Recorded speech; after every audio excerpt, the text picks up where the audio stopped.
புழுங்கல் அரிசி வத்தல் செய்கிறதுக்கு ஃபஸ்ட்டு அரிசியும் ஜவ்வரிசியும் ஊற போடணும். நம்ம எதில் அளக்குறோமோ அதில் 3 பங்கு அரிசி எடுத்தால் 1 பங்கு வந்து ஜவ்வரிசி எடுக்கணும். 2 3. அடுத்து ஜவ்வரிசி. இது மாவு ஜவ்வரிசின்னு நம்ம கடையில் கேட்கணும். பாயச ஜவ்வரிசி இல்லை, மாவு ஜவ்வரிசி. 1 பங்கு போடணும். நான் இதில் 3 பங்கு அரிசி போட்டேன். ஸோ 1 பங்கு வத்தல் ஜவ்வரிசி எடுத்துக்கணும். இப்போது இந்த ஜவ்வரிசி தனியாக அரிசி தனியாக ஊற வைக்க போகிறோம். நல்லா ஊற வைக்கணும். ஒரு 5 மணி நேரம் ஊற வச்சிடலாம். இந்த ஜவ்வரிசியை நம்ம நல்லா ஒரு தடவை 2 தடவை வாஷ் பண்ணிவிட்டு தண்ணி ஊற்றி ஊற வைக்கணும். அந்த தண்ணியை நம்ம திருப்பி கீழே ஊற்றக்கூடாது. அந்த தண்ணியோடு தான் நம்ம அரைக்க போகிறோம். அதனால் இதை நான் வாஷ் பண்ணிவிட்டு இதில் தண்ணி ஊற்றுறேன். இப்போது இதில் தண்ணி ஊற்றிக்கலாம். ரொம்ப தண்ணி ஊற்றாதீங்க. குக்கரில் செய்கிறதுனால தண்ணி அளந்து தான் நம்ம ஊற்றணும். அதனால் நிறைய தண்ணி ஊற்ற வேண்டாம், முழுகிற அளவுக்கு ஊற்றுங்க. இப்போ இதை மூடி வச்சிடலாம், ஏன்னா இந்த தண்ணியோடு தான் நம்ம அரைக்க போகிறோம்.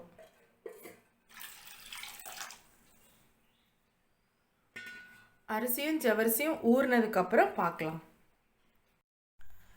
இப்போது நான் அளந்து தண்ணியை ஒரு பாத்திரத்தில் வச்சுட்டேன். 4 ஆளாக்குக்கு 8 ஆளாக்கு தண்ணியை எடுத்து வச்சுட்டேன்.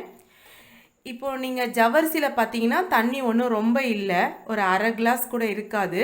சப்போஸ் நீங்கள் நிறைய தண்ணி ஊற்றிட்டீங்க ஜவ்வரிசியில் அப்படின்னா அந்த தண்ணியை வடிகட்டி அந்த தண்ணியை இதோட அளந்து எடுத்துக்கணும். இந்த 8 கிளாஸில் அந்த ஊற வச்ச ஜவ்வரிசி தண்ணியை எடுத்துக்கணும். நீங்கள் இப்போது வேறு தண்ணியெல்லாம் நீங்கள் ஊற்றி அரைக்கக்கூடாது. இந்த தண்ணியை ஊற்றி தான் நம்ம கிரைண்டரில் அரைக்கணும். மிச்சம் தண்ணி இருந்துச்சுன்னா இந்த தண்ணியை ஊற்றி தான் நம்ம மாவை கரைக்கணும். ஸோ அதனால் நீங்கள் ஃபஸ்ட்டு ஒரு பாத்திரத்தில் அளந்து எடுத்து வச்சுக்கோங்க.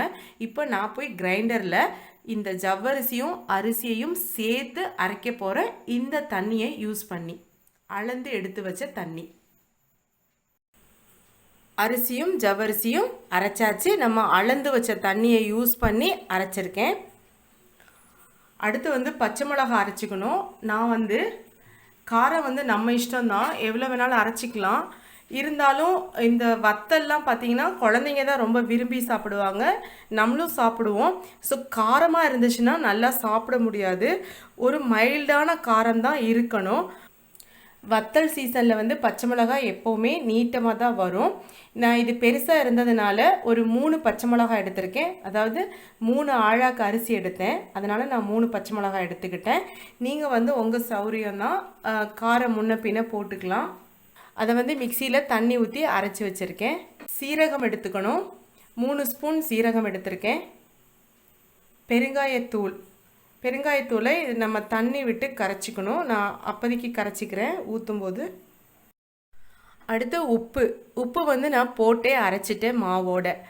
உப்பு எப்படி போடணுன்னா, இந்த மாவில் இந்த பச்சை மாவில் நீங்கள் வாயில் டேஸ்ட்டு பண்ணும்போது உப்பு கம்மியாக தெரியணும். உப்பு இன்னும் கூட கொஞ்சம் போடலாமோன்னு தோணணும் நமக்கு. அந்த உப்பு தான் வத்தலுக்கு கரெக்டாக இருக்கும். நீங்கள் சரியான உப்பு இருக்கணும்னு இப்போ நீங்கள் உப்பு போட்டுட்டிங்கன்னா வத்தல் உப்பு தெரியும். இப்போ உப்பு தூக்கலாக இருந்துச்சுன்னா வத்தலை சாப்பிடவே முடியாது, அந்தளவுக்கு உப்பு கறிக்கும். ஸோ வத்தல் மைல்டான காரம் இருக்கணும், மைல்டான உப்பு இருக்கணும்.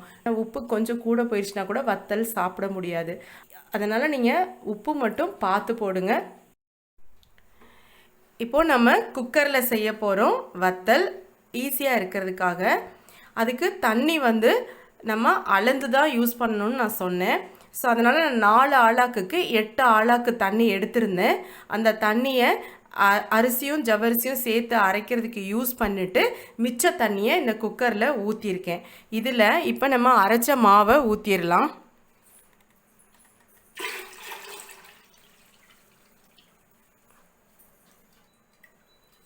இப்போ நம்ம ஊற்றியாச்சு. வத்தல் செய்யும்போது நம்ம அடுப்பில் வச்சுட்டு வேறு வேலை பார்க்க போகக்கூடாது. பக்கத்துலேயே இருந்து இப்படி கைவிடாமல் கிளறிக்கிட்டே இருக்கணும். பெருங்காயத்தை தண்ணி விட்டு கரைச்சிருக்கேன். இதை நம்ம இதில் ஆட் பண்ணிக்கலாம். நீங்கள் பெருங்காயத்தூள் அப்படியே போட்டிங்கன்னா அங்கங்கே கொஞ்சம் கட்டியாயிரும், அதுக்காக தான் நான் அப்படி தண்ணியில் கரைச்சி போடுறேன். பச்சை மிளகாய் அரைச்சி வச்சதை இதில் சேர்த்துக்கலாம்.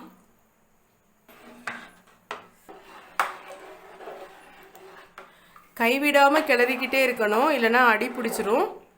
இப்போ வந்து கொஞ்சம் நல்லா கெட்டிப்பட்டிருக்கு, தண்ணியாக இருந்தது இப்போ கொல கொலன்னு வந்துருச்சு. இந்த ஸ்டேஜில் நம்ம வந்து சீரகம் போட்டுக்கலாம்.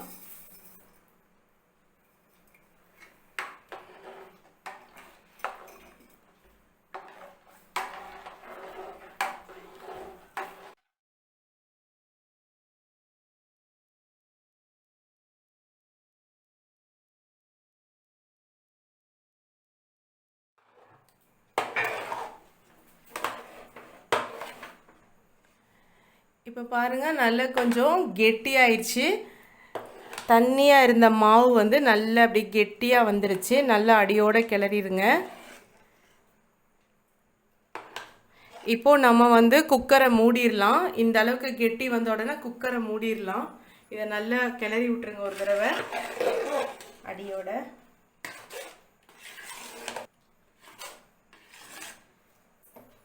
இப்படி ஸ்பூன் வச்சு இதெல்லாம் நல்லா வலிச்சு விட்டுருங்க. அடுப்பை சிம் பண்ணிவிட்டு இதெல்லாம் செய்யுங்க, அடி பிடிச்சி வைக்கிறோம். இதை வந்து நம்ம வேகிற வரைக்கும் கிண்டிக்கிட்டே இருக்கணும். இப்போ நம்ம கிண்ட வேண்டாம், அடுப்பை நல்லா சிம் பண்ணிடுங்க. இதை குக்கரை மூடிவிடுங்க.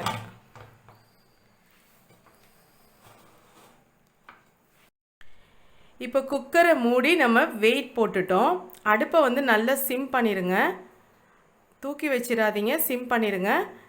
இப்போது டைம் பார்க்கணும். 20 நிமிஷம் கழித்து இதை ஆஃப் பண்ணிடணும். நல்ல மாவு வந்து வெந்து இருக்கும். நம்ம கிண்டிக்கிட்டே இருந்து கஷ்டப்பட வேண்டாம். ரொம்ப டைட்டாக இருக்கும், கிண்டிக்கிட்டே இருக்கணும், இல்லைனா அடி பிடிச்சிரும். ரொம்ப நேரம் கிண்டணும் மாவு வேகிற வரைக்கும். இப்போ நம்ம ஈஸியாக குக்கர்லேயே பண்ணிடலாம். இந்த மெத்தடை ஃபாலோ பண்ணுங்கள். புதுசாக பார்க்குறவங்க ப்ளீஸ் சப்ஸ்கிரைப் பண்ணி என்னோடய சேனலை சப்போர்ட் பண்ணுங்கள்.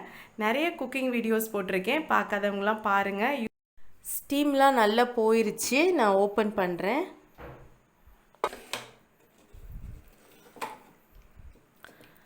சூப்பராக ரெடி ஆயிடுச்சுங்க நம்மளுடைய வத்தல் மாவு. இனி நம்ம வத்தல் பிழிய வேண்டியது தான்.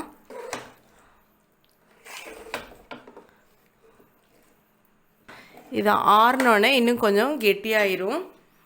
இப்போ இது நல்லா கொதிக்குது. இவ்வளோ சூடாக இருக்கும்போது நம்ம இதை எடுத்து வத்தல் பிழிகிற அச்சில் போட்டு பிழியறது கஷ்டம். அதனால் நான் எப்போவுமே நைட்டே கிண்டி வச்சுருவேன். இப்போ ஆக்சுவலாக நைட்டு வந்து மணி 11:30. இப்போ நான் இதை ரெடி பண்ணி வச்சுட்டேன். இதை நான் தூங்கி எழுந்திரிச்சு காலையில் பிழிஞ்சு விட்டுருவேன். நீங்கள் வந்து காலையில் கூட ரெடி பண்ணிக்கலாம். இப்போது நான் வந்து இந்த நீட்டை வத்தல் போடுறதுக்கு இந்த அச்சு தான் எடுத்திருக்கேன். இப்போ நம்ம மாவை வந்து இதில் போட்டுக்கணும். நான் நைட்டே கிண்டி வச்சனால கொஞ்சம் நல்லா பிசைஞ்சு விட்டு போட்டுக்கணும். இப்போது இதில் இந்த மாதிரி நம்ம நீட்டமாக பிழிஞ்சு விடணும்.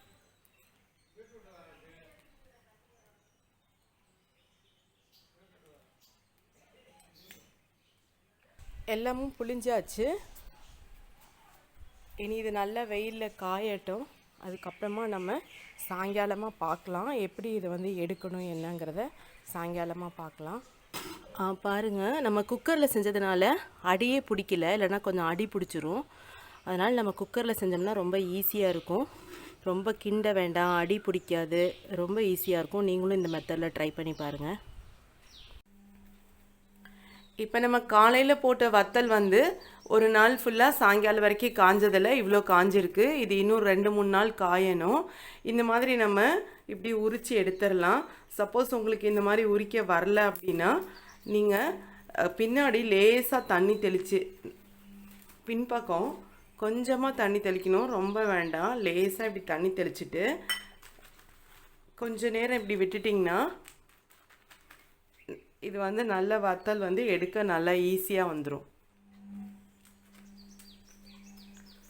நல்லா ஈஸியாக இது மாதிரி வந்துடும். நீங்கள் இதை வந்து இது மாதிரி எல்லா வெத்தலையும் எடுத்துட்டு வேறு துணியில் போட்டு நல்லா 2-3 நாள் 4 நாள் காஞ்சா கூட நம்ம வருஷம் ஃபுல்லாக வச்சுக்கும் போது எதுவும் வண்டு கிண்டு வராது. அதனால் நல்லா காய வச்சு எடுக்கணும். நான் நல்லா காஞ்சதுக்கப்புறமா உங்களுக்கு இந்த வத்தலை வறுத்து காமிக்கிறேன். வத்தல் நல்லா காஞ்சிருச்சு. 4 நாளைக்கு காய வச்சுருக்கிறேன். இந்த அளவுக்கு நல்லா கலகலன்னு சவுண்டு வரணும். இப்போது நம்ம வறுக்கலாம்.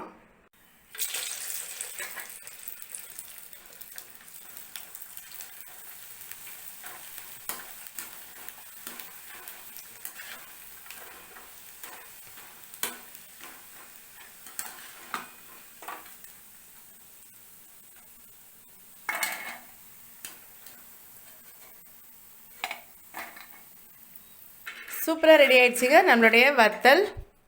நல்ல மொறு மொறுன்னு இருக்கும். உங்களுக்கு இந்த வீடியோ பிடிச்சிருந்துச்சுன்னா லைக் பண்ணுங்கள், ஷேர் பண்ணுங்கள், கமெண்ட் பண்ணுங்கள். புதுசாக பார்க்குறவங்க ப்ளீஸ் சப்ஸ்கிரைப் பண்ணி என்னோடய சேனலை சப்போர்ட் பண்ணுங்கள். தேங்க்ஸ் ஃபார் வாட்சிங்.